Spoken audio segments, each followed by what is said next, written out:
Hey, turn me up, Trizzy. Nah, yeah. I thought you was loyal, but you can't be trusted. Remember the time I was down bad and busted. Now I pull up, my diamonds encrusted. Haters can't catch up, so pick up the mustard. The problems of haters give me a concussion. Cause got me having them slow from the tussin'. Package from China, my strap from a Russian. Life in this music, I scar from percussion. I'ma stay prayed up, it ain't even Sunday. Take care of Mari like Tip did the money. When I wake up, I think about money. I shine like a diamond, my necklace so Yo. What's going on, peoples? It's your dude, you know what I mean? Mark Man. It's coming to you with another video. It's the NBA playoffs, baby. 2022. Let's get it going. About to have a nice little discussion real quick. You know what I'm saying? A good little breakdown of what I expect to see happening. Because I hear a lot of talk. You know what I mean?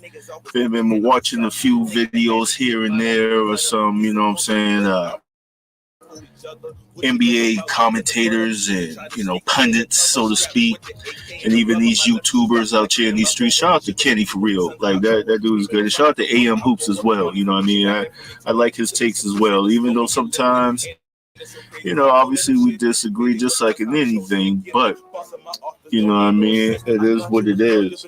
What you're listening to right now is Status. The artist name is Status. The song is Agenda. Make sure you go and check that out. You know what I mean? One of my favorite songs. That's why I got it playing in the background.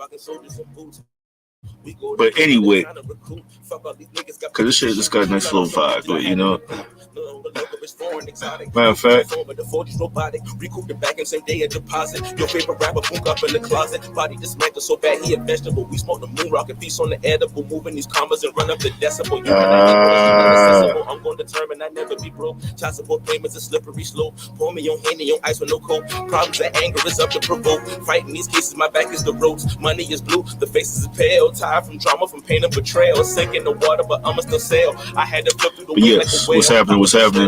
Hey, boy, how your boy doing? But anyway, like I said, it's the Status, Agenda. That's the song. Shit's pretty dope. Boy, you should check it out. But anyway, like I said, let's get into these NBA playoffs and get it going as much as possible.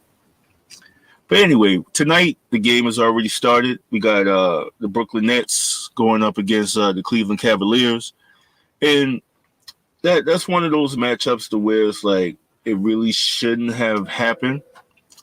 Really shouldn't have been there, but it is what it is. You know what I mean? Like, them boy messed around. As we watch, you know what I'm saying, some basketball highlights from this past year.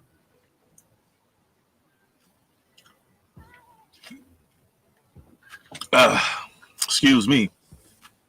But we see that there's been a lot of back and forth. This has been a very weird year, you know what I'm saying? A lot of people have obviously been putting in their ballots for the top honors of the year, you know what I mean?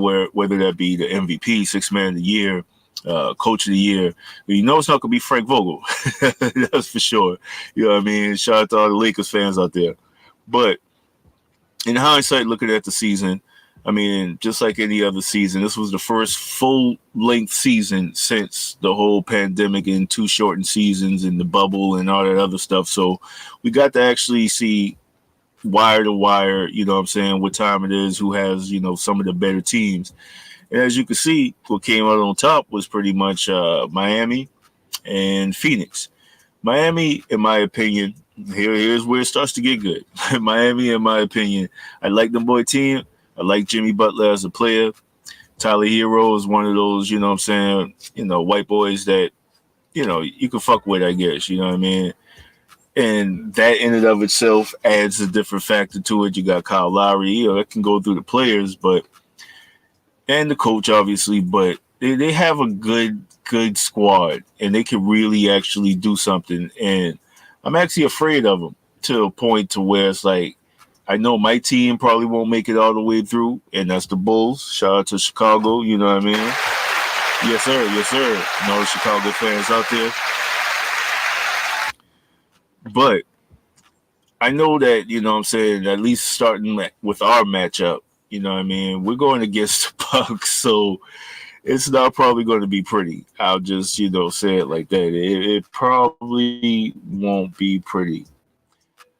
Only because of the simple fact that we don't match up very well with Milwaukee in and of itself. Just because, well, pretty much Giannis. We can do some things. We can actually probably steal a couple games if we catch them boy lacking. But in the end, ultimately, they're going to end up beating us. But we got to start with the playing games first. I did start off with talking about Brooklyn and their struggles through the season. And, part of that is obviously just Kyrie, doing what he does. And that part-time shit wasn't really, it helped. It definitely kept him in shape. If anything, it kept him healthy. Because there's one thing you can say about the Brooklyn Nets. If you get traded to the Brooklyn Nets, you best believe that you're about to get hurt. It just seems to happen every time. James Harden got traded there. His hamstring started acting up. Obviously, even at the beginning when Kyrie first got there, he played a few, then got hurt. Kevin Durant, they signed him as he was hurt. You know what I mean? Joe Harris, he been there, and he got hurt, unfortunately. That is what it is. That's a side note. You know what I mean? Blake Griffin, his history, but, of course, when he got there, he got hurt again. LaMarcus Aldridge, to the point where this man had to retire. Then he came back and still is, 50-50, iffy. You feel me? And we all know the history of their injuries, you know what I mean? And it definitely piles up and adds up. So as a rite of passage to be a Brooklyn Net, your ass better damn, be prepared for an injury. But with that being said, the dynamic duo will definitely have a lot to say and definitely will get a lot of things done. Because, how can you deny the fact that them boys, I tried to. I definitely tried to. But how can you deny what them boy actually have done? Dang, starting to look at it doesn't matter. It's basketball. We're talking basketball. You can enjoy the old highlights, I guess. God damn. Can't believe I flubbed up like that. But anywho, that's not important. Because basketball is basketball. Because you see Westbrook on the screen now, and you know what he has done for the Lakers and where the Lakers are at right now. We'll just leave it at that. You know what I mean? So the next matchups, obviously, going through the Atlanta-Charlotte one should be a decent one. I would hope to see Charlotte win that one. But if Atlanta wins, I wouldn't be surprised either. They do have more experience. And, they're just Atlanta. If they do actually get the chance to play against either Cleveland or Brooklyn, I'm actually looking forward to an upset. Ooh, I'm gonna stay posted on, the score of the games and stuff. But right now it's 23-16. The Cavaliers are down, but that definitely won't stop anything. It's just the beginning. However, it'll probably be Cleveland, and if Cleveland plays Charlotte or Atlanta, more than likely Cleveland will probably win that one too. So Cleveland might be firmly at that 8 going up against Miami, which unfortunately would lead to Miami, getting a pretty easy one on that one. Not too easy, but fairly easy. But that's why you get the number 1 seed, obviously. But Boston, if they get the Nets, that'll be a challenge. But it'll be a good one, though. You know what I mean? It'll definitely be a good one. Whew. It's a nice one. However, as we move forward over to the other side, at least in the playing game, because we'll just kind of pontificate on that for just a quick little second, because that is today and tomorrow. Then we can really get into deep matchups and all that. This is just kind of a brief overview, trying to see, are you ready, who you got, all that other good stuff, give a few little opinions on a few things. However, like I said, on the west side of things, the Clippers, with Paul George being back, will probably beat Minnesota because Minnesota's just happy to be there. It'll be a tight one, but I think the Clippers might pull that out. And if they do, I believe that they will be playing Memphis. And the Clippers against Memphis that first round, it'll be a good battle. You know what I mean? I think Memphis will end up beating them boy out, or, don't get me wrong. If Paul George can carry them to the second round, we might see a Kawhi Leonard spotting, a Kawhi Leonard sighting. So be prepared for that shit. Keep your mind and eyes and ears prepared for that one. No, the 9 and 10 is kind of irrelevant in the West this year because obviously the Pelicans, if they do get it, they do have a chance, possibly, against like a Minnesota. They can catch them slipping, They might slide Zion back in on the lineup real quick just to let people know what time it is. But I doubt it. For them, getting to the play-in was actually a success because they did it without Zion. So it, if anything, is positive in there, and that's really what the 9-10 seed typically is. It's just a positive sign. Like, you are almost there. You got there. Your honorable mention. You got the participation trophy. You just barely got there. But at least in the East, that participation shit, like, you could actually make some noise. Like, don't get me wrong. Charlotte has beaten the Nets. So let's say, hypothetically, the Nets lose this game tonight. And let's say that Charlotte beats, or hell, even Atlanta beats Charlotte. Either one. The Nets recently have lost games against, goddamn, opponents of Charlotte and the opponents of Atlanta. Matter of fact, it was a famous one because what happened? KD dropped 55 points, and what happened? The boys still lost. You feel me? So it's one of those things. These dang commercials.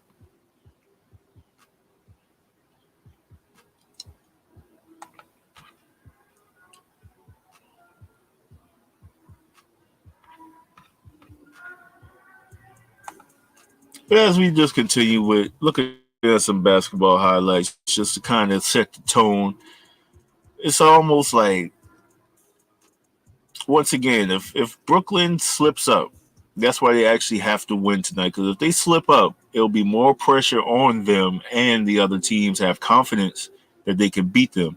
So, in essence, I know I'm just using words just for the fuck of it. I'm pretending like I'm actually on Sports Center or some shit. Well, I can't be on Sports Center and saying some shit unless I'm on Sports Center Snapchat. Why am I talking about Sports Center? But anyway, the point being is that if they lose, the pressure would mount on Brooklyn because it's almost like, yo, y'all can't get it done. Like, what happened? But at the end of the day, whoever makes it in will be a challenge for the top two seeds. I believe the Celtics can actually put Brooklyn out their misery and let them try again next year.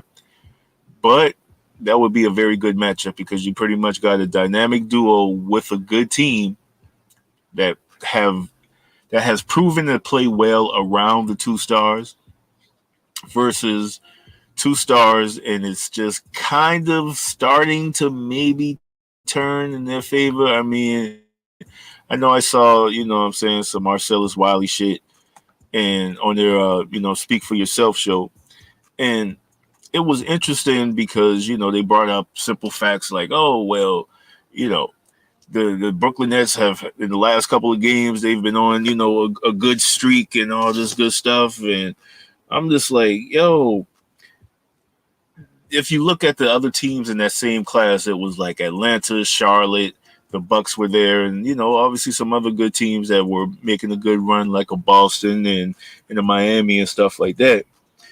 But it's almost like you can use those stats, and those stats would help build an argument if it wasn't for the eye test. The eye test is that, once again, you're losing the teams even when your top stars go off for 40, 50, 60 points damn near. Now, granted, when Kyrie scored 60, that was on the Magic, and that was actually pretty dope. Like, he was in his bag that night. I mean, you can't knock that. And every now and again, that's all you need is just one night of greatness, and you can excel to the next level. But with that being said, you can't have all your eggs in that basket, which is why Boston, with a more well-rounded, the only thing that's going to hurt them is if they had their center. If they had, and I still don't know why they call this man Star-Lord. I'm going to have to Google it, but I'm just waiting to kind of hear it organically. I don't really, care to dive that deep into the man, you know what I mean? But it's going to bother me to the point where I might actually have to figure out. And if anybody watches this, and if you know why them boy called this man Star-Lord, please put that shit in the comment section. And yes, this is an open chat. I'm going to try to go live, especially talking about basketball this whole playoffs. I'm going to have other subjects I'm talking about as well. Don't get me wrong. Please check out all the other podcasts or the other shows, the other videos. I shouldn't call them shows because the production level is about to get there. You see what's scrolling at the bottom of the screen. Make sure you like, share, subscribe to everything that's going through down there. You know what I mean? Shout out to my cuz, Liquid Courage 414. Make sure you follow that. And also bigger and other things that are, brewing. But I digress. Back to basketball. When you start to look at teams, and I mean that in the purest form, teams going into the playoffs, you have to feel confident about Miami. You have to feel confident about a Boston. You have to feel confident about a Milwaukee. You have to feel confident about a Phoenix. You have to feel confident about a Memphis team who plays well even without Ja Morant. You have to feel confident in who else? Does that stop? Because Luka just had an injury, so that kind of diminishes some of the confidence that you would have in the Dallas team. And even though Jokic might get the MVP, his team is, he's doing his best. It's not his fault. You see what happens when he has at least a Jamal Murray there. Like, them boy make runs. Like, they were close in that bubble to actually taking it away from the Los Angeles Lakers. So, you can't doubt that young team that's still doing their thing. And Jokic, who I like, and I'm not disrespecting, but his ass should not be the MVP this year. Simply because the argument that people make about, where your team is actually seated and how far you carried your team. Granted, without Jokic, let's say it was without Jokic, but you still had a Jamal Murray. How far would that team go in your opinion? In my opinion, the team would still be a 6th, 7th seed, 8th seed maybe. Without Jokic, but with Jamal Murray and maybe a Michael Porter Jr. sighting here or there, in and out. But that wouldn't be fair because Jokic has been without pretty much all year long, So kudos to him, Matter of fact, gotta give this man his props. Kudos to him, but let's be completely honest. This team is a 6th seed, and at least when Joel Embiid was rocking it by himself, he had them boy arguably at least at 2, 3, 4 the whole time. Now, yes, there might have been a week where they lost a couple games and dropped down to 6 because they were a half a game away from being the 2nd seed or whatever because the shit was tight. You know what I mean? These damn commercials. But I guess that's what happens when, you be playing these long videos trying to shout out to the NBA for constructing this video and having it going, you know what I mean? Please, this is kind of fair use. For $137,000. Talking basketball. So it's all good, you know what I mean? So, back to the point, back to the plan. All I'm saying is that I just feel like this year it would be a better year to have Joel Embiid do his thing and get the MVP and reward him for doing what he had to do. If anything, it just sets a precedent because if your teammate quits on you your second best player, arguably first best, 1A, 1B, take your pick. If that player quits on you and you still, knowing your injury history, stay as healthy as possible, stay durable, stay reliable, stay available, and carry your team to a very, very decent record and a pretty, I know it was an odd year, but throughout the whole year, though, like I said, anywhere from first to fourth or fifth average. They never were like a bottom seed and just had to like work their way out. I mean, everyone started off at 0-0, so maybe at that point. But the point being is that I believe that Joel Embiid deserves it. You know what I mean? So shout out to that man, and I hope that he gets it. And if he doesn't get it, you know what I mean? Still, Jokic, I can't be mad. Let him be back to back. And I will I'm not even probably finished yet, but I will add this aspect to it too. And this might be a little controversial, so you know what I'm saying? Hold your hats, you know what I mean? Tuck your panties in. But, and I actually did the research on this actually a couple of weeks ago just because I was curious. When was the last time that there was really the face of the NBA, when that's what the MVP typically represents? The face of the NBA being a white guy. Okay, you can go right recently to Jokic. He's a European, you know what I mean? He's international, but he's still technically a white guy, you know what I mean? He's a European. Can't even call him American here. Just a European. Well, he's American now, I guess. Anywho, Serbian, however it goes. Shout out to him.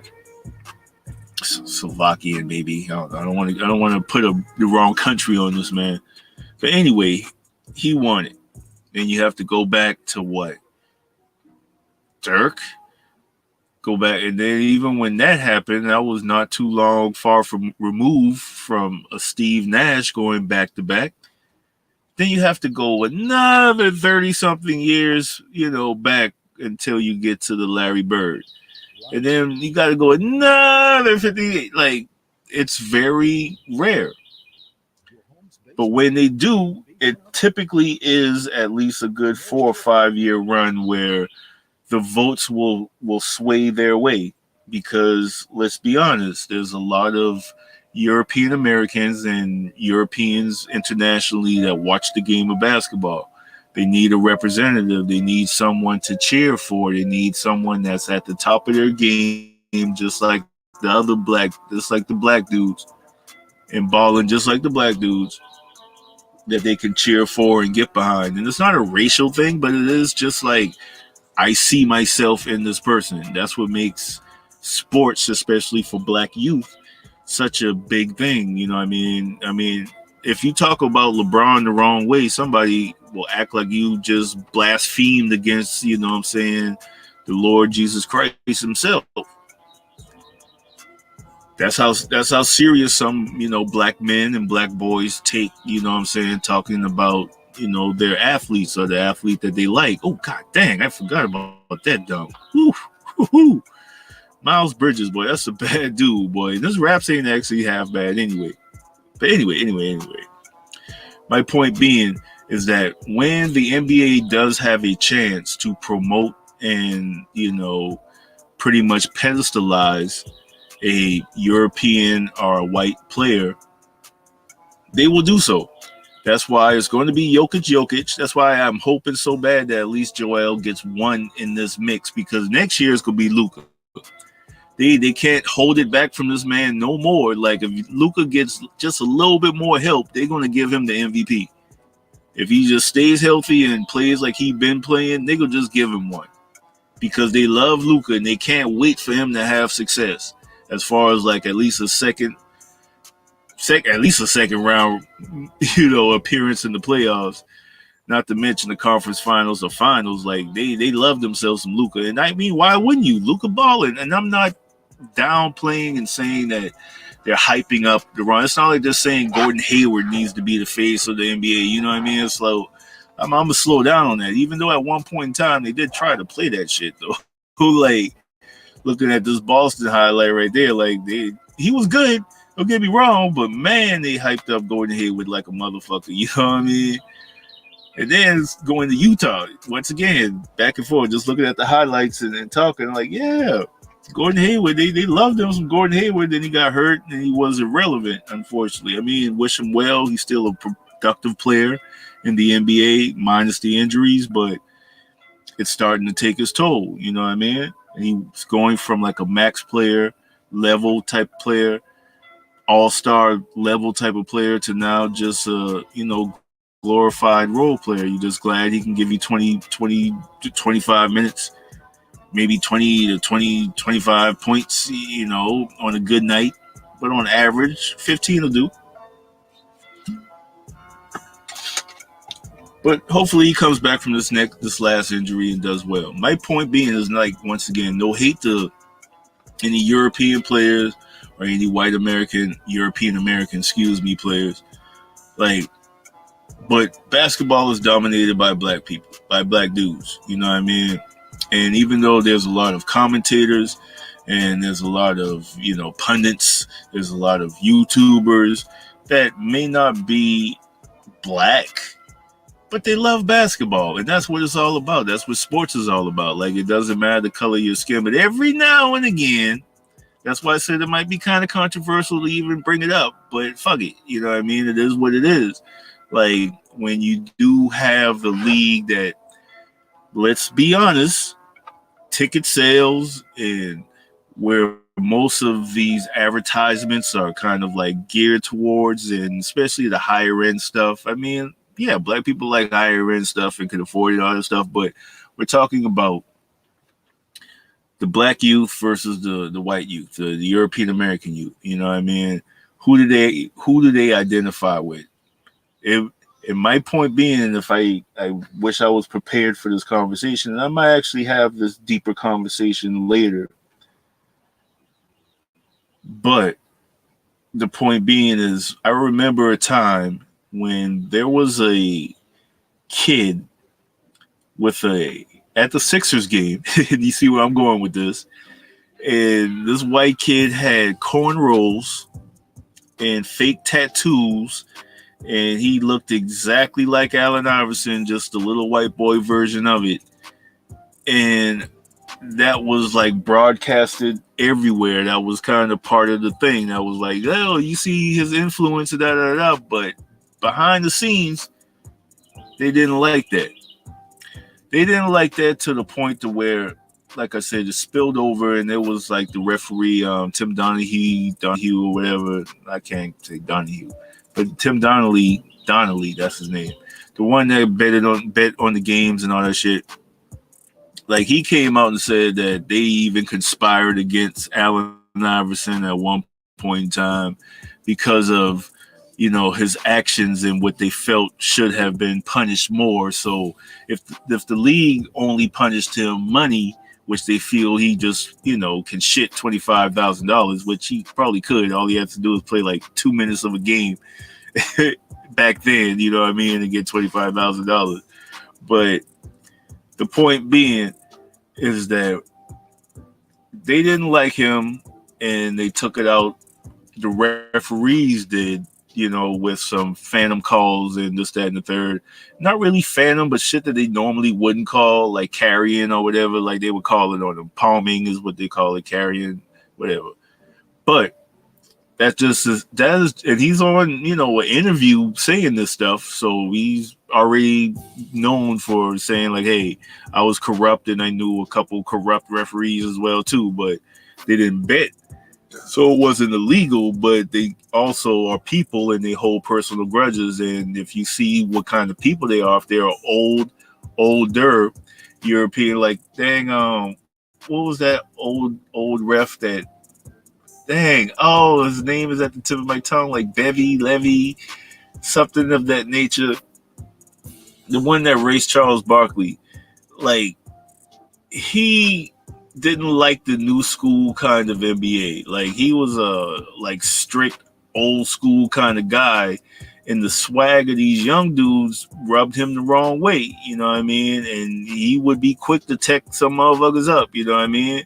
And it was a known thing before he retired, like, don't fuck with him, or if he was on the game, like, I even think that damn Chris Paul even made reference to that shit one time. He was just like, yo, if he was refereeing the game, I was losing.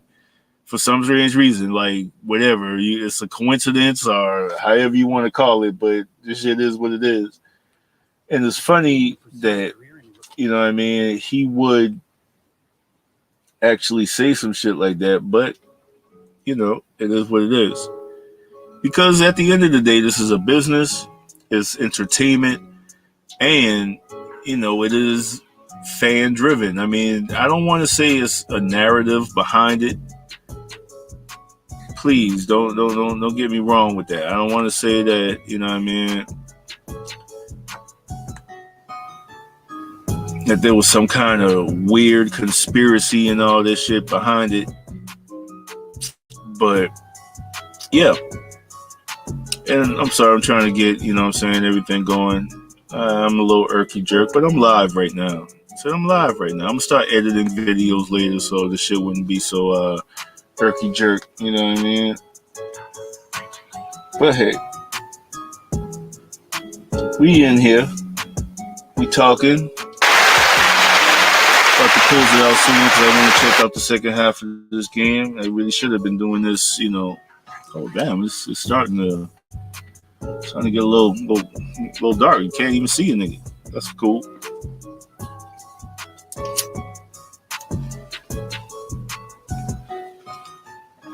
But as we go through the rest of it, like I said, I kind of went off the whole playoff shit, just started talking basketball, which is the whole point. I don't mind talking basketball. I really do enjoy it. You know what I mean? Me playing ball myself, growing up, that was my sport. So I just definitely enjoy it. I mean, just a quick little personal story. Like, I remember, like, the first time I saw, and this is gonna be crazy, the first time I saw Clyde Drexler actually, like, shoot a jump shot with his, like, leg kick type of shit. He had, like, both legs together. He would kick the shit. Like, I wanted to do that shit, you know what I mean? So I went out and used to practice doing that shit. I'm glad I quit shooting my jumper like that, but that just shows the effect that, you know, basketball and sports in general can have on the youth, you know what I mean? Especially black youth. That's why I'm glad growing up I didn't know about Michael Jordan's, you know what I'm saying, stuff and gambling and all that other shit. You would hear about it when you got a little bit older, and I mean, depending on how old you are, it is what it is, but it's one of those things where it's like, I didn't need to know that, you know what I mean? Because some of these dudes were actually role models and heroes, but that's that's part of another problem. Like I said, I talk sports, but I talk other shit too, you know what I mean? So that is another part of the problem. These are just athletes, like I was just breaking down, which got me in this line of thinking, which is, like I said, this is entertainment. This is just, you know, for the fun of it. This is, you know what I mean, nothing too crazy. And when it is just entertainment and you know it's just entertainment, you don't have to take it as seriously. You don't have to defend the player's honor because, you know, someone talked bad about him. Matter of fact, I just made a comment on Ari Spears on his Instagram about, you know what I'm saying, obviously the 72-10 Bulls versus, you know, the goddamn Warriors with KD and all that championship team, I think 16-17 or whatever. But anyway, I just made a comment that Rodman would probably be able to check KD and get in his head and all kinds of stuff, which, you know, that's what Rodman was known for. And just some of the hate that I kind of got on that was a little ridiculous. And I shouldn't call it hate. Everything ain't hate. But the disagree disagreement was very intense, I guess. You know what I mean? It just seemed like I talked about their mama or something like that. I don't know. You know what I mean? But irregardless of the fact, still, it is what it is. Like, that's why I like Kenny. Kenny likes to say, I'm just a man with a microphone talking basketball because I like basketball. That's what it is. Don't get butt hurt. Don't get in your feelings. You know what I mean? If I say your team suck or something. But irregardless of that, like I said, it's about that time to actually go and watch some motherfucking basketball. So I appreciate y'all boys tuning in and checking out. Dang, it's been 30. Yeah, it's about that time. Need to go ahead and call it. But I guess there's a few more things I need to finish out. Like I said, when the playoffs actually do start and the seeds are actually really set, we will definitely see where everything resides. And at the end of the day, I don't want to say who's going to get to the finals. I mean, if you want to take the rematch from last year, I wouldn't be too mad about that.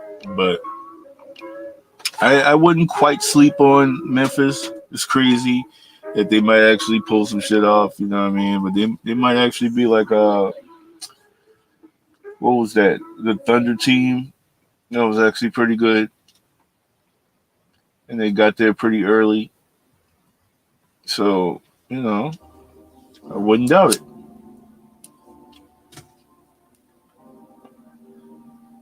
You never know what's going to happen and what can happen. That's why once again, love about basketball, love about sports. It's a great thing. You know what I mean? And just as an update,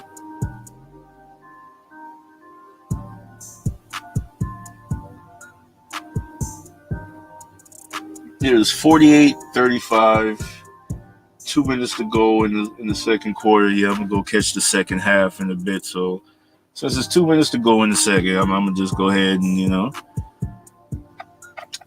ride this one out for a little set. Get to the second half of things. But anyway, like I said, I mean, you want to say that it's top heavy because, I mean, hey, it could be Miami, Phoenix. Who knows? It could be Brooklyn, Phoenix. Who knows? You know what I mean? Like, this is one of the more wide open type of playoffs. And I didn't even talk about Philly yet. And that's strange because they actually have a okay team.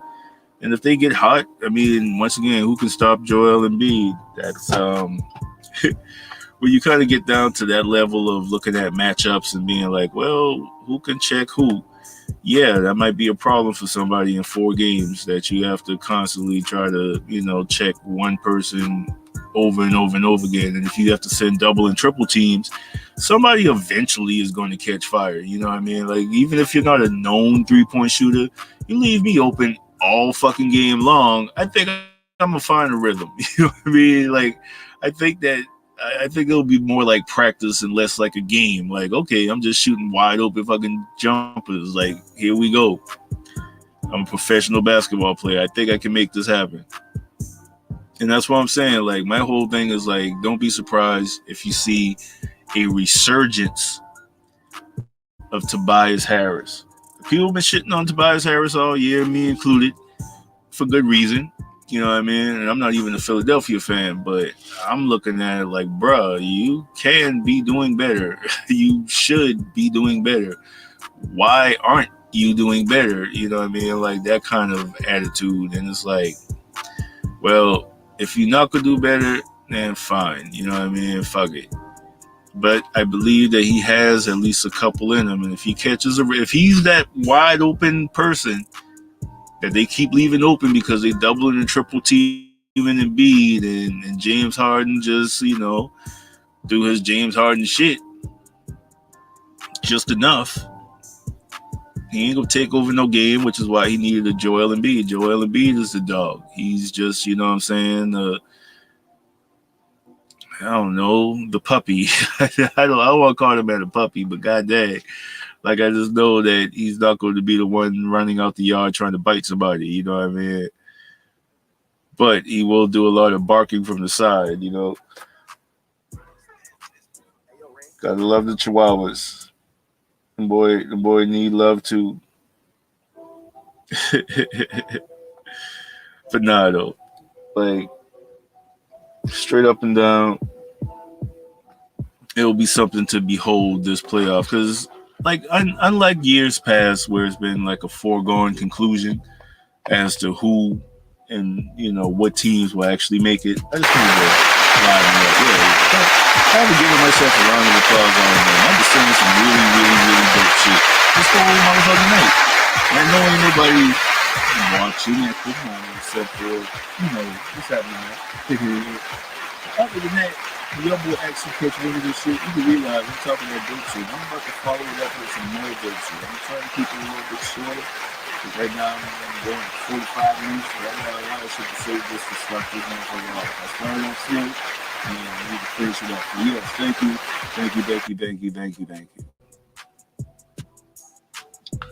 Now back to what I was saying. All right. But anyway, I'm going to save all that other shit for later on in the whole deal. I'm going to have to run this damn video back. I'm looking at these highlights. This shit is dope. Gotta love these highlights, you know what I'm saying? And actually, this shit might get copyright. Who knows, man? I don't know. I hope not. I hope it's like a fair use type shit. I don't know. Damn, that was a good pass, LeBron. But like I said, I just like good basketball, and I hope to see good basketball. And we shall see at the end of tonight. There will be a little bit clearer picture of what's happening. I will get back to you guys tomorrow and give you another little, sideshow and all that other good shit. And by doing so, everything will be dope. So, y'all boy, have a good damn. You can't even see me right now. All you can see is my teeth. They white though. Anyway, I'm gonna holler at y'all boy later. Y'all have a good one.